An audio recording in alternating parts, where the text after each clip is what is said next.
Assalamualaikum warahmatullahi wabarakatuh. Salam sejahtera bagi kita semuanya. Shalom, Om Swastiastu, Namo Buddhaya, Salam Kebajikan.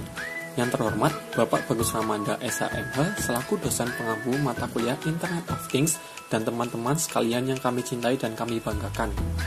Sebelumnya, kami dari kelompok 1 akan memperkenalkan diri. Kami, kelompok 1, mata kuliah Internet of Things, Fakultas Hukum Universitas Diponegoro, Angkatan 2020, akan memaparkan materi dengan tema Subjek Hukum Internasional. Sebelumnya, izinkan saya memperkenalkan anggota masing-masing kelompok kami, yang terdiri dari saya sendiri, Fadil Aflah, Kiara Nur Alifia Putri Wibowo, Fenina Eraswono Putri, Yusuf Satria Dutama, dan yang terakhir Felita Naflah Kirana. Kalian tahu nggak siapa aja sih yang bisa memiliki hak dan memiliki kewajiban di dalam hukum internasional? Mungkinkah individu seperti kita memiliki hak dan kewajiban di dalam hukum internasional? Nah, kali ini kita akan membahas tentang subjek hukum internasional. Sebelum kita menjawab pertanyaan kita tadi, tentunya kita harus mengetahui dulu apa pengertian umum dari subjek hukum, dalam hal ini subjek hukum internasional. Menurut Prof. Mukhtar Kusuma Atmaja, subjek hukum internasional adalah pemegang segala hak dan kewajiban menurut hukum internasional. Berbicara soal hak, maka kita akan merujuk kepada segala sesuatu yang harus didapatkan oleh subjek hukum tersebut. Misalkan saja, negara berhak menuntut, negara berhak mengakhiri perjanjian, atau negara berhak memiliki kedaulatan teritorial negaranya. Kemudian, ada juga jenis-jenisnya. Ada hak khusus, hak umum, ada juga hak moral, dan hak legal, atau disebut juga sebagai hak hukum.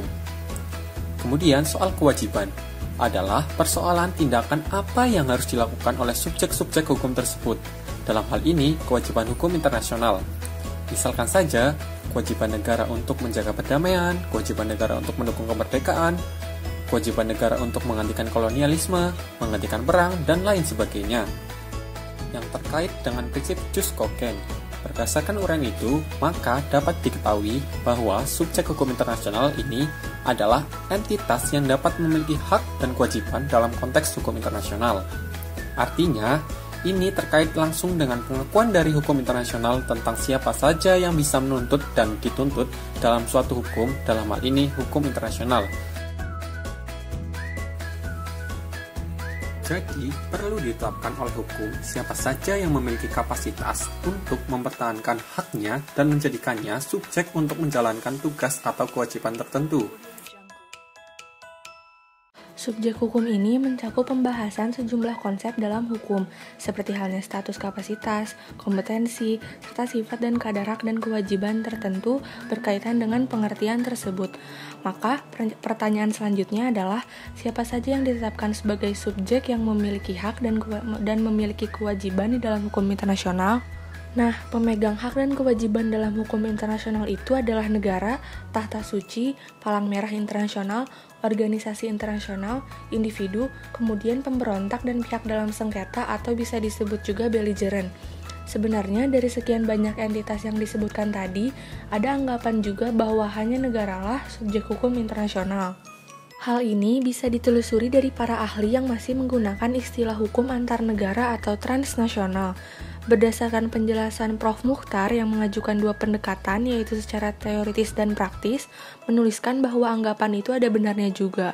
Oke guys, tadi kan udah dijelasin sama Tiara apa sih tentang penjelasan teori transformasi itu.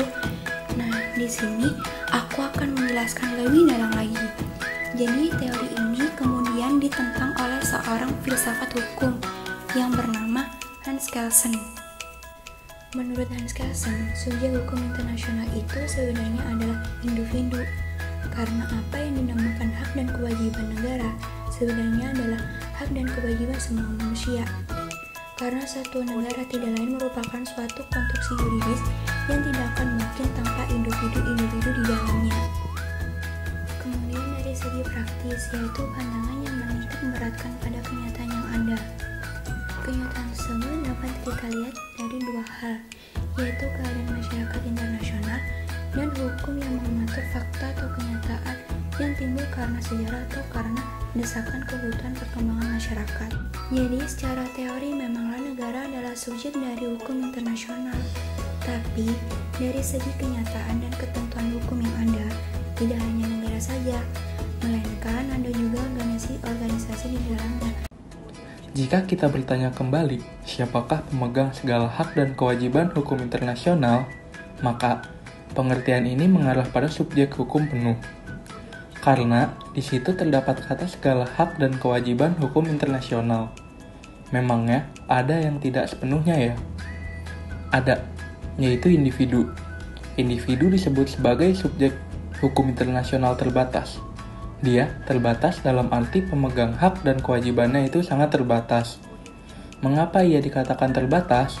Karena ia tidak bisa melakukan penuntutan hak secara langsung, melainkan harus melalui negaranya. Terus selain individu, ada apa lagi selain individu? Ada juga subjek palang merah internasional.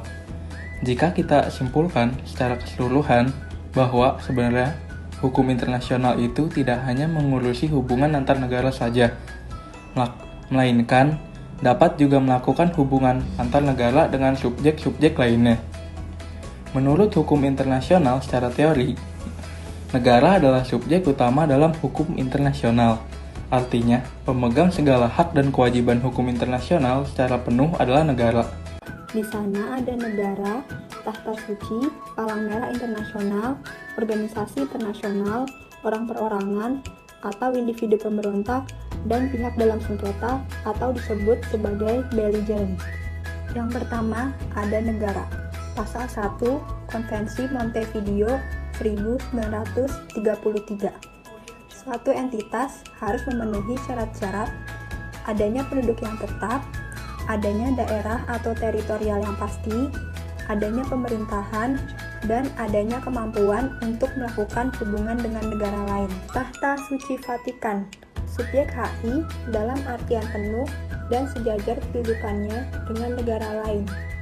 Perjanjian Lateran pada tanggal 11 Februari 1929 antara Italia dan Tahta Suci, yang isinya adalah mengembalikan sebidang tanah di Roma kepada Tahta Suci dan memungkinkan didirikannya negara Vatikan.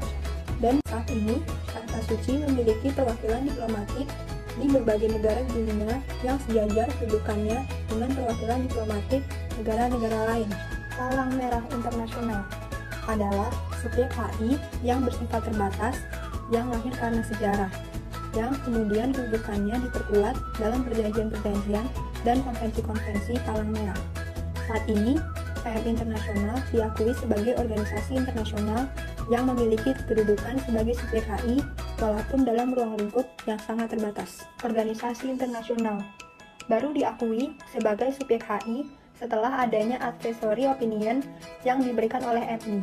PBB meminta pendapat hukum dari MI terkait masalah terbunuhnya Pangeran Bernadotte dari Swedia yang bertindak sebagai mediator PBB di Israel pada tahun 1948. Individu. Ketika adanya penuntutan penjahat-penjahat perang di hadapan MI yang diadakan khusus untuk itu oleh negara-negara sekutu yang menang perang. Yang terakhir, ada pemberontak dan pihak dalam sengketa. Dalam hukum perang, pemberontak dapat memperoleh kedudukan dan hak sebagai pihak yang bersengketa atau belligerent dalam beberapa keadaan tertentu. Personalitas internasional pihak-pihak dalam sengketa sepenuhnya tergantung pada pengakuan. Terus, pertanyaan berikutnya, kira-kira individu mungkin gak sih punya hak dan kewajiban dalam hukum internasional? Jawabannya sangat mungkin, akan tetapi hak dan kewajibannya masih terbatas. Terbatas dalam artian memiliki hak menuntut atau sebatas yang disebutkan di dalam suatu konvensi tertentu saja. Subjek hukum ini masih sangat terbatas apabila dibandingkan dengan subjek hukum lainnya, seperti halnya negara. Karena memang secara teoritis, sejarah dan kewenangan membuat hukum negara adalah subjek hukum utamanya. Demikian presentasi dari kelompok 1. Mohon maaf apabila ada salah kata dan pengucapan. Terima kasih. Wassalamualaikum warahmatullahi wabarakatuh. Salam sejahtera bagi kita semua. Shalom, Om Swastiastu, Namo Buddhaya, salam kebajikan.